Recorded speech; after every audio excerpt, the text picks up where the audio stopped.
I was born in Japan, military brat type of family life. My dad is a retired U.S. Marine, and my mom grew up in Japan.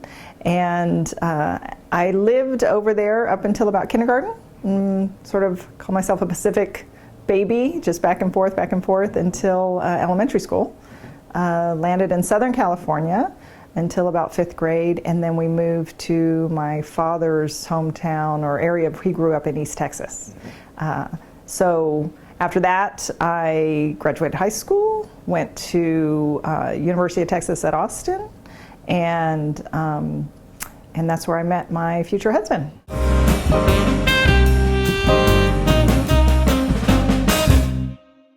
A few years back, I worked in, like I mentioned before, at Baylor in Dallas, and realized I had talents and skills that my supervisors cultivated in me. And then when I came to the Bay Area in the late 90s, I found a home at UCSF Medical Center, and then worked over at Kaiser. So a lot of my career is in large healthcare systems, and really decided at some point I had learned all I could in the professional track that I was in as far as healthcare versus becoming a doctor. I was just administrator and wanted to do something different. So I left healthcare and went back to graduate school. That was a personal goal of mine. I always wanted to go to grad school at some point in my life, but then life happens and you have to postpone some of your educational goals. But I've always admired the quality of being a lifelong learner. Oh, okay, because there are just a few feeds now? Okay, sounds good. And in my community work here in Vallejo, while I'm raising both my children, I'm a huge advocate of public education. I was a public education kid, and so I feel like it's a great equalizer for for people, and helps people grow. It really addresses a lot of issues in our society that we're facing today.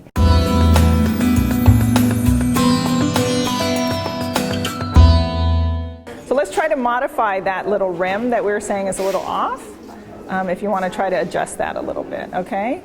Great. So these are student designs. They started with some things that are basic, like a chess pawn, just to learn how to stack objects together. Because today is, again, just kind of getting an idea of how to discover and explore with a CAD design program, and then seeing their work come to life in a 3D printer. So here's our finished product of a chess pawn that came out of a student's design. And basically, it all connected together, so it's successful as a 3D object. So we're really happy that they're learning how to do all that today.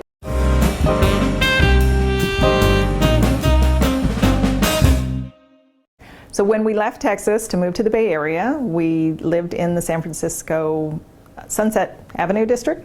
And while I worked at UCSF, when we had our first child, we decided we wanted to buy a home. And of course, real estate pushes you out of the city into areas beyond.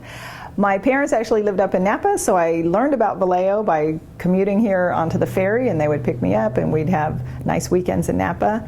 And I would see the waterfront and the unique homes here in the heritage areas, and decided I wanted to purchase one. And so we moved here at the right time before the boom bust of the first real estate market, and we've been here ever since and been very happy to raise our children here and to be part of Vallejo. What I like about Vallejo is that it's a community that you can get involved with immediately. You have role models of people who get involved. It's easy to volunteer with things. You could go to government meetings, whether it's city council, school board, planning commission, and just listen in and sit and understand the issues that are happening. And I felt it was the right size community to do that type of advocacy work in, and I decided to focus on the schools. So my first introduction to the schools was, one, enrolling my son into kindergarten at one of the elementary schools, and then going to school board meetings. And I went to school board meetings for a couple years before I even spoke at a school board meeting, and then finally decided to speak, and I haven't stopped speaking since. So most people recognize me from my lovely hairdo and the gray hair. Like, oh, the lady with the silver hair is talking.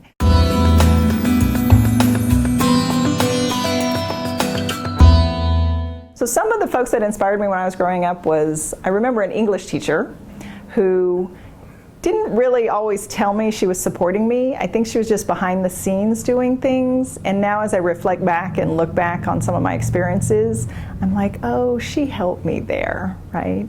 And sometimes you don't know who's helping you, but you have people supporting you. So as I think about things now, I always send up a little gratitude for my English teacher in high school. And it really built up my self-esteem and confidence. It's nice to have affirmation outside of your family to tell you that, hey, you're doing the right thing or you're on the right track.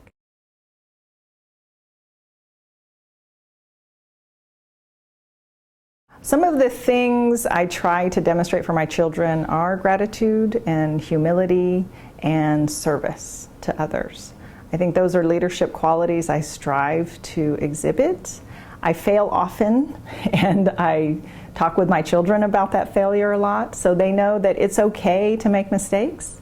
Try to own up to them if you can, and to continue moving forward. And if you have some value systems to pick, those 3 attributes for me are important to me so I can keep growing in my life.